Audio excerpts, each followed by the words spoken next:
góor kattan bi ngeen doon laaj ñëwaat na di garab goo xamante ni dafay faj néew kattan di faj impuissance sexuelle la di faj li nga xamante ni maanaam góor guy gaaw a daanu di faj li nga xamante ni moom mooy faiblesse sexuelle di garab goo xamante ni ay gàncax lañ ko defaree mu nekk lu wóor 100% naturel la amul benn effet secondaire góor kattan daal ñëwati na nekk loo xamante ni nag traitement la loo xamante ni da lay faj ba nga wéer góor kattan waaye nag am na benn sachet bu ndaw a ndaw boo xamante ni spécial boobu la ñuy woowee buuru kër ñi naan soo dawul duma daw boobu moom dafa garaaw dafa mucc ayib boobu moom ñi ko jël xam nañ ko bu baax a baax yaakaar naa kenn dootu ko présenté góor kattan daal la képp ku si bëgg rek na nga woote sur 78 018 17 94 78 018 17 94. waaye nee nañ nag yemuñu foofu dee hémorroïde nag ak li nga xamante ni mooy ndoxam siti nag dañ koy faj ba mu wéer traitement lay doon ñu faj ko ba mu wéer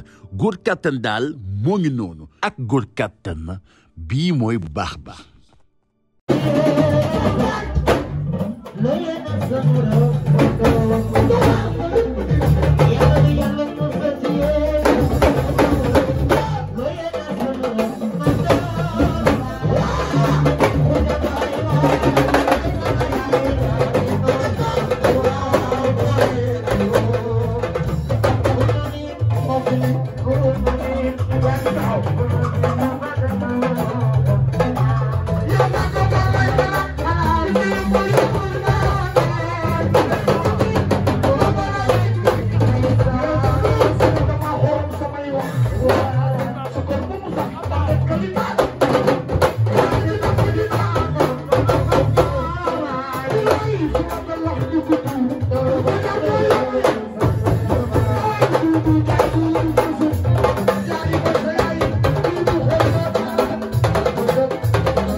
Wow.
góor kattan bi ngeen doon laaj ñëwaat na di garab goo xamante ni dafay faj néew kattan di faj impuissance sexuelle la di faj li nga xamante ni maanaam góor guy gaaw a daanu di faj li nga xamante ni moom mooy faiblesse sexuelle di garab goo xamante ni ay gàncax lañ ko defaree mu nekk lu wóor 100% naturel la amul benn effet secondaire góor kattan daal ñëwati na nekk loo xamante ni nag traitement la loo xamante ni da lay faj ba nga wéer góor kattan waaye nag am na benn sachet bu ndaw a ndaw boo xamante ni spécial boobu la ñuy woowee buuru kër ñi naan soo dawul duma daw boobu moom dafa garaaw dafa mucc ayib boobu moom ñi ko jël xam nañ ko bu baax a baax yaakaar naa kenn dootu ko présenté góor kattan daal la képp ku si bëgg rek na nga woote sur 78 018 17 94 78 018 17 94. waaye nee nañ nag yemuñu foofu dee hémorroïde nag ak li nga xamante ni mooy ndoxam siti nag dañ koy faj ba mu wéer traitement lay doon ñu faj ko ba mu wéer góor kattan daal moo ngi noonu ak góor kattan bii mooy bu baax.